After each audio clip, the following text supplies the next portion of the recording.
একটা মেয়ে বিয়ের পরে হাজবেন্ডের জন্য কখনো সে নিজেকে রেডি করে না, হাজবেন্ডের জন্য সে মেয়েটা সাজে না। সে সাজুগুজু করে কাকে দেখানোর জন্য? পরপুরুষকে দেখানোর জন্য, মানুষকে দেখানোর জন্য, মানুষকে খুশি করার জন্য সাজুগুজু করে।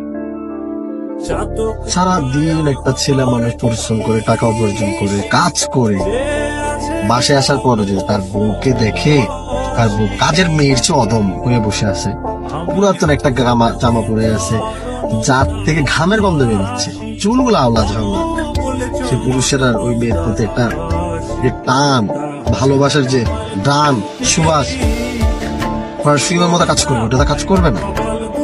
মানলাম মেয়েদের অনেক কাজ, অনেক দায়িত্ব, অনেক কিছু করতে হয়, বাসে খাটাখাটি করতে হয়। দিন শেষে আপনার হাজবেন্ড যখন বাসে আসবে, ওই মুহূর্তে আপনি আপনাকে রেডি করছেন না কেন? নিজেকে একটু গোছায় রাখতেছেন না কেন, যেন আপনার হাজবেন্ড আপনাকে দেখে তার মনটা শান্তি হয়, তার চোখটা জোড়ায়। আপনি যখন বাইরে যান, কোথাও ইভেন্টে যাচ্ছেন, কোথাও বিয়েতে যাচ্ছেন, কারোর বার্থডেতে যাচ্ছেন, তখন যে আপনি যে সাজুগুজু করেন 1-1.5 ঘন্টা কাকে থাকানোর জন্য, মানুষের চোখ স্যাটিসফাইড করার জন্য আপনি সাজুগুজু করছেন। আপনি আপনার হাজবেন্ডকে দেখাবেন, সেই জায়গায় আপনি দেখাচ্ছেন কাকে? পরপুরুষ। আপনার প্রতি আপনার ভালোবাসার টানটা থাকবে, তখন হয় যে আপনার প্রতি তার আপনার ভালোবাসার মানুষটার আকর্ষণ কমে যাচ্ছে, তার থেকে পর নারী ভালো লাগতেছে।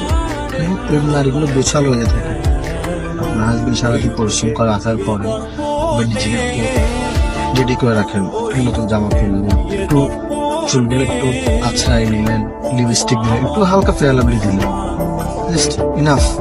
হালকা বডি স্প্রে বা পারফিউম দিয়ে বসেছিলেন, হাজবেন্ড আসলে একটা গ্লাস পানি, একটা চা তাকে আগাই দিলেন, সারাদিনে ক্লান্ত বোধ চলে যাবে। সে যে সারাটা দিন কি যে একটা সাফার করে আসলো, আপনাকে দেখার সাথে সাথে তার সব ক্লান্তি বোধ চলে যাবে।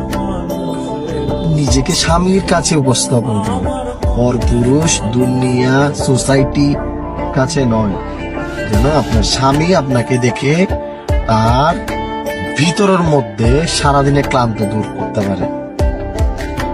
বাসায় স্বামী আসার সময় হয় কি,